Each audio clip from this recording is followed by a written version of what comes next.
提到印度中文圈呢，就是强奸的问题。那我们今天呢不讲这个，今天我们来讲一讲印度的毒品。首先呢，就表明我对印度人是没有任何的歧视的。那本频道呢，就是揭露一个全世界的黑暗。好，我们下面开始讲就前不久看到的一个新闻。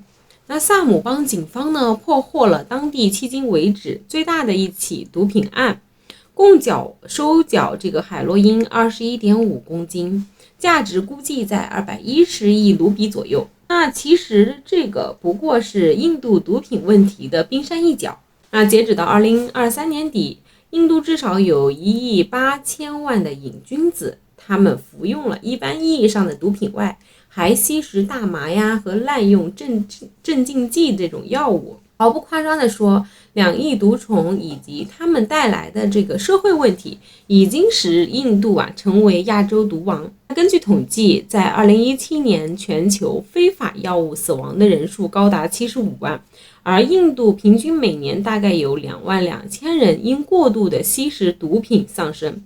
而印度旁遮普邦还发生多起的鸦片的中毒事件。那毒品已经在印度的中老年、青少年之间普遍传播成为常态。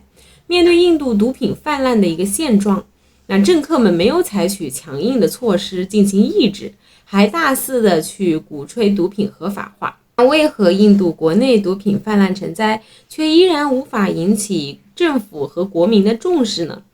那毒品的传播的导火索又是什么呢？那好，开始今天的这个故事之前欢迎大家订阅我的频道，打开小铃铛，才不会错过更多精彩内容哦。那其实印度有悠久的这个吸毒的文化，早在莫卧儿帝国时期，印度就有服用鸦片的一个传统。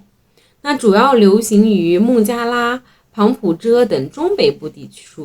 当时上至皇帝，下至平民，无论是这个印度教徒还是说这个穆斯林，都不同程度的接触过鸦片。那尽管某些教派从信仰的这个角度禁止教徒服用，但不足以改变整体的这个社会风气。那印度人把鸦片制成这个丸状或者是条状，放进嘴里嚼服。那为了适应不同的这种口味，他们还在鸦片里混合其他的香料和药物，制成像糖果一样的东西。那拉吉普特人呢，则喜欢把鸦片做成各种各样的一个饮料。那旁遮普地区呢，直接把罂粟壳泡水饮用，因为价格比较低廉，那尤其受到这个底层的欢迎。那而形成这种文化的一个主要原因呢，就没想到是印度教和伊斯兰教都反对饮酒，那人们需要这个其他成瘾物来替代。那所以呢，在印度很多地方，鸦片并不被视为毒品，反而在宗教庆典和红白喜事中占有一席之地。那另外一方面呢，印度传统的医学中也有很多包含这个鸦片的方剂。因为印度气候湿热疫病流行，鸦片具有快速的起效和镇痛的作用。那在医药中呢，得到广泛的一个应用。你比如讲被用来治疗风热感冒痢疾哮喘以及咳嗽发热等症状，堪称灵丹妙药。那早在这个英国殖民者占领印度期间，以平衡贸易逆差在传统的这种罂粟产区内，通过威逼利诱的方式扩大种植面积，大量的这个销往到中国。那以平衡贸易逆差更促进了一个印度的这个鸦片的生长。留在印度西北部的这个旁遮普邦，那就是鸦片问题的一个重灾区。英国殖民者将这里的大片良田开辟成罂粟的种植园，这个造成严重的粮食的短缺。那人口众多的这个旁遮普邦因此产生了多次的这个大饥荒，估计共有300万的人饿死。当地至今吸毒成风，很多人为此倾家荡产。然而政府呢，不仅不愿意去禁毒，还对外普称这个是旁遮普文化的一部分。那有官员甚至说，从来没有人因为鸦片而死去。相比之下，酒损伤身体，还使人狂躁，从而诱发家庭暴力。好的，所以他主张应该为吸毒者建立这个档案。与其放任他们吸毒海洛因等毒品，不如引导他们使用危害较小的这个鸦片。那与这些官员呢的遮遮掩掩相比啊，一个叫拉姆维拉甘地的这个议员就很露骨，他曾提出呢让鸦片和大麻合法化。那理由是这样做可以使普通人呢从正规渠道去买到毒品，从而压缩这个贩毒组织的这个生存空间，还可以呢增加税收，促进经济的发展。很难想象啊，这种话竟然是出自政府官员之口。那在这样的一个社会风气下，吸毒贩毒几乎无法得到有效的抑制。那么印度的这个禁毒工作离谱到一个什么样的程度呢？那印度是禁毒有多离谱？那根据2019年的印度官方统计，约有3100万的人吸食大麻，2200万的人使用鸦片类药物，1200万的人滥用镇静剂和其他成瘾的物质。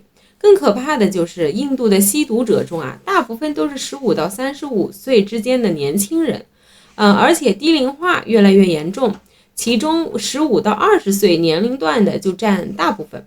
在旁遮普地区，青少年的吸毒比例甚至高达75%，不吸毒的人呢反而显得格格不入。毒品除了损害健康以外呢，还有就是这个毒品啊是很贵的，毫无疑问、毋庸置疑、毫不夸张的给吸毒者带来了巨大的经济负担。平均每天花在购买毒品上的钱从200到2000的这个卢币不等。虽然看起来不多，但是印度的收入水平普遍不高，日平均工资约为500卢比，也就是说他们要拿出一半甚至几倍的这个收入为自己的毒瘾去买单。在入不敷出的这种情况下呢，有一些吸毒的人员不得不卖掉家里的土地、房屋和一切值钱的东西，等到这个坐吃山空，他们就会流落街头，走上犯罪的这个道路，甚至兽性大发，对亲人下手。那你比如讲2023年的7月一名24岁的这个吸毒者又杀害了自己同父异母的兄弟，从兄弟的尸体上找到了一笔钱。实际上这个情况肯定不只是一例，在这个旁遮普农村呢，2/3的家庭中的男性都有吸毒的一个经历。路边经常可以看到手臂上带针眼的这种尸体，大量的青壮年劳动力流失，以及吸毒引起的这个犯罪的问题，导致该地区经济下滑，形成越吸越穷、越穷越吸的一个恶性的循环。那很多人不禁要问了，那印度的警方难道是吃干饭的？他们不禁毒吗？答案是的。印度警方不仅对毒品睁一只眼闭一只眼，还包庇和参与毒品的走私。那比如说印度最大的这个毒枭达乌德至今仍然是逍遥法外。他的父亲是孟买地区的一个警长，黑白通吃，无恶不作。那达乌德比父亲有过之而不及，在当地的组织黑帮，创办公司，专业从事贩毒的黑色产业。他在父亲的包庇之下，垄断了这个印度很多地区的毒品交易，胆子也是越来越大最后发展到与其他黑帮街头火拼，以及制造这个爆炸案报复印度教徒的这种地步。那印度政府忍无可忍，准备抓捕他，他也是手眼通天，总是能提前得到消息，多次的逃到国外，那跟印度政府玩起猫捉老鼠的游戏，气得莫迪暴跳如雷。那这个除了达乌德这样的大老虎，还有各种大大小小的蛀虫。在2022年，印度北方邦有一个新闻，就是警方查获的500多公斤的大麻竟然不翼而飞。他们向法院解释说呢，这些大麻是被老鼠偷走了。那明眼人一看，这个就是监守自盗，最后也是不了了之。实际上应该讲警察才是真正的这个老鼠，让老鼠来看守仓库，正是对印度禁毒工作最形象的一个比喻。能做好才是奇怪了还有一个造成印度毒虫遍地的重要原因就是药品管理的松懈。药品滥用同样起到这个推波助澜的作用。曾经有很多人羡慕印度的药价便宜，买药比较方便。那要知道，凡事都是有两面性的。印度的仿制药政策和药品管理制度正在显现出越来越多的这个负面的影响。先来说说印度的这个仿制药政策。在国际上呢，新研发的药品专利期限一般是20年。那而印度为了保护本国产业的发展，在1970年制作了这个专利法。那制定技术专利在印度的这个保护期呢，只有5年。那超过了这个期限啊，任何厂家都可以生产。那专利法在药品生产方面呢，尤其的宽松，那只保护药品的制造工艺，而不保护药品的配方。那也就是说，所有药品的成分和比例都是公开的，厂家只要找到不同于专利保护的供应流程，就可以生产所谓的仿制药，而不构成侵权。这在一定程度上呢，满足了民众对廉价物品药品的这种需求，但也使一些不法企业钻了空子。大肆生产镇静镇痛类的这种药物，这些药物中普遍含有成瘾物质，名为药品，实际上啊就是毒品。在药品的销售流通环节呢，监督管理更是一塌糊涂。那而在印度，大部分药品都可以无限制的去售卖，即使有小部分的管制药品啊，也不用担心。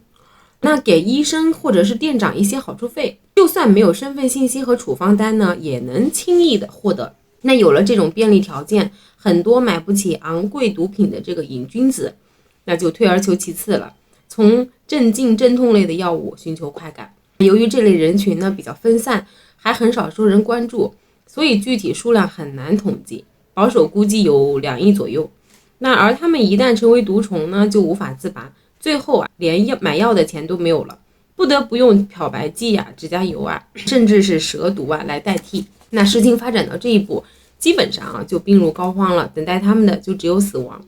那因此在印度北方的很多地区，寡妇村成片的出现，下一代继续染上毒瘾，恐怕再过几十年就要变成空无一人的这种鬼村了。那然而面对药物滥用的这种状况，印度政府却不闻不问。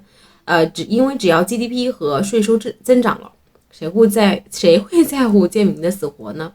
那以改革派自居的莫迪上台后，就进一步放宽了医用大麻和镇静剂的使用限制，为自己赢得了不少的这个选票。不过不仅如此，他们甚至连孩子也不放过。23年8月的时候呢，卡纳卡克邦的这个警察收缴了125公斤的这个大麻巧克力，消费者主要是学校里的儿童。这一点呢，就连欧美国家都要甘拜下风。在遭到越来越多的质疑后，印度政府象征性的出台了一些应对的措施。那其中有一条竟然就是为了吸毒者提供免费的注射器，理由是因为一次性的注射器可以降低艾滋病感染的风险。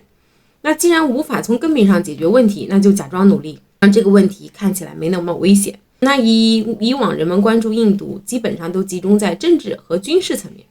那原以为这些已经够奇葩了啊，没想到他们的社会问题啊，远比我们想象的更严重。毒品已经给这个国家带来了巨大的伤害。印度的毒品问题确实让人很头疼。那毒品走私、吸毒泛滥，尤其是在旁遮普这些地区，情况更为严重。那要解决这个问题，印度就得从多个方面入手，既要治标也要治本。首先，那边境要看紧了。那印度的地理位置很敏感，紧挨着像金星月这些毒品生产的一个大本营，毒品就是从这些地方偷偷摸摸的流进来的。还有比如跟巴基斯坦、缅甸这些国家一起行动，抓住跨国毒品贩子。那像美国之前帮助哥伦比亚抓毒贩那样，就很有成效。那其次，法律得硬起来。印度现在的禁毒法有些软，对毒品犯罪的惩罚不够重，导致很多人呢铤而走险。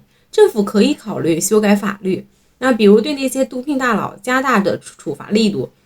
看看新加坡，毒品犯罪呢基本上没有市场，因为他们的禁毒法非常严格，一旦抓到这个毒贩，可能就面临了死刑啊。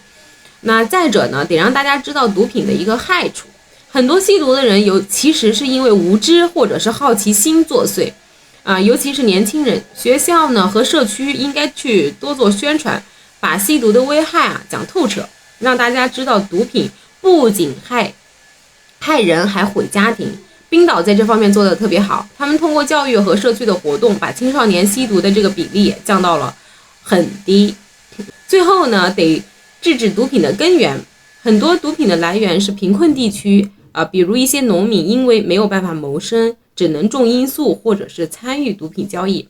政府需要提供更好的经济来替代方案，比如补贴农民种植合法的这个作物，或者是发展当地的基础设施，让这些地方摆脱贫困。好，今天的故事就讲完了，欢迎大家订阅我的频道，打开小铃铛才不会错过更多精彩内容。再会。